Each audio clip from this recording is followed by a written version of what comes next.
शेरनी का तीसरा पुत्र। किसी घने जंगल में एक शेर और एक शेरनी साथ रहते थे। वे दोनों एक दूसरे से बहुत प्रेम करते थे।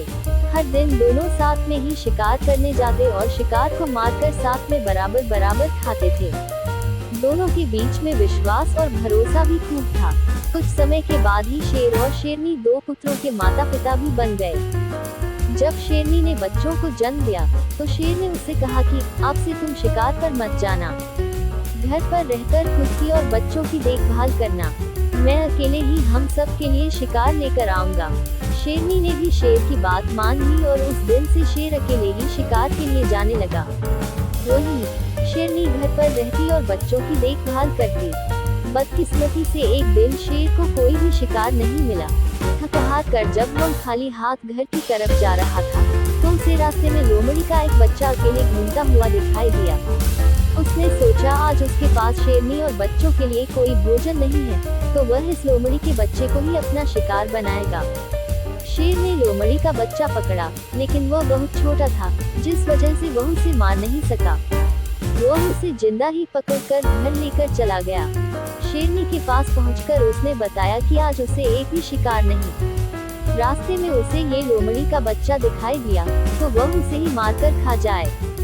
शेर की बातें सुनकर शेरनी ने कहा, जब तुम इसे बच्चे को नहीं मार पाए तो मैं कैसे इसे मार सकती हूँ। मैं इसे नहीं खा सकती है। इसे भी मैं अपने दोनों बच्चों की ही तरह पाल पोस कर बड़ा करूँगी और यह अब से हमारा तीसरा पुत्र होगा। उसी दिन से शेरनी और शेर लोमड़ी के बेटे को भी अपने पुत्रों की तरह प्यार करने लगे। वह भी शेर के परिवार के साथ बहुत खुश था। उन्हीं के साथ खेलता कूदता और बड़ा होने लगा। तीनों ही बच्चों को लगता था कि वह सारे ही शेर हैं। जब वह तीनों कुछ और बड़े हुए तो खेलने के लिए जंगल में जाने लगे। एक दिन उन्होंने वहाँ पर एक हाथी को देखा। शेर को दोनों बच्चे उस हाथी के पीछे शिकार के लिए लग गए। वहीं लोमड़ी का बच्चा डर के मारे उन्हें ऐसा करने से मना कर रहा था, लेकिन शेर के दोनों बच्चों ने लोमड़ी के बच्चे की बात नहीं मानी और हाथी के पीछे लगे रहे और लोमड़ी का बच्चा वापस लौटकर शेरनी माँ के पास आ गया। कुछ देर बाद जब शेरनी के दोनों बच्चे भी वापस आए तो उन्होंने जंगल वाली बात अपनी माँ को बताई। उन्होंने बताया कि वो हाथी के पीछे गए, लेकिन उनका तीसरा भाई डर कर घर वापस भाग गया।